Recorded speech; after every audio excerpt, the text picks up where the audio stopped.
नमस्कार मित्रांनो, तो पुन्हा एकदा ब्लॉगमध्ये स्वागत आहे आपल्या. आज 14 फेब्रुवारी डॉक्टर बाबासाहेब आंबेडकरांची जयंती आहे. सो आपल्या मित्राचा तो डिजिटल आहे मोहण्याचा साईनाथ ऑडिओ, तो चिंचवडमध्ये आहे. सो आपल्याला जायचं आहे आता चिंचवडला.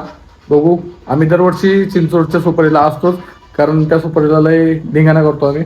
सो जाऊ आपण चिंचवड स्टेशनला आणि बघू काय चाललं तिकडे. काय लवकरच निघू. मी आज ब्लॉग चालू केला आहे माझ्या दादाच्या घरातून, म्हणजे बोसीत माझा एक दादा राहतो, रोजा दादा, त्याच्या घरात मी ब्लॉग चालू केलाय.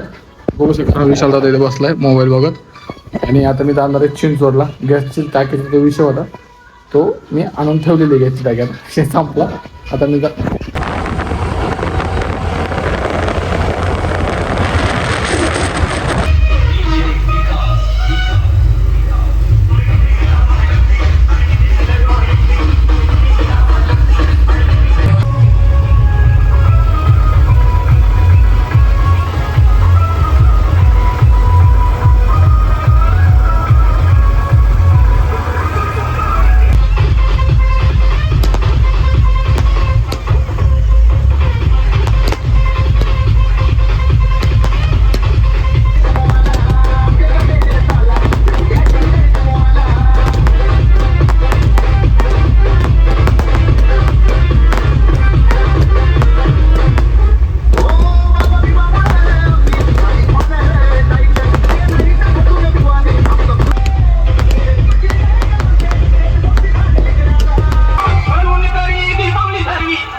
सो मित्रांनो, फायनली मी म्हणजे काय म्हणतात तर 10 वाजता दुधाच्या गाडीवरती आलो होतो. मोहण्याची गाडी म्हणजे निम्म्यात आली होती तेव्हाच मी आलो होतो, कारण मला इकडे दुधाच्या गाडीवरती येत होतं. तो एकटा आपण दुधाची गाडी सध्या बंद केलेली इथं, योग्य बसलाय तिथं. आणि दुधाची गाडी बंद करून आपण शेवट बनवतो ब्लॉगचा, कारण कधी काम खूप होतं त्यामुळे मी काही ब्लॉग बनवला नाही आहे. मी आता ब्लॉग बनवतोय. ब्लॉग जर आवडला असेल तर ब्लॉगला लाईक, शेअर आणि सबस्क्राईब करून टाका, कारण लवकरच आपले 2K followers, sorry 2K subscriber होणार आहेत. तो त्याच्यामुळं तुम्ही लवकरात लवकर सबस्क्राईब करा. ही संधी तुम्हाला देतोय, तर तुम्ही लवकरात लवकर सबस्क्राईब करा. आणि भेटू आपण अशाच एका नवीन ब्लॉगमध्ये. धन्यवाद. Good night.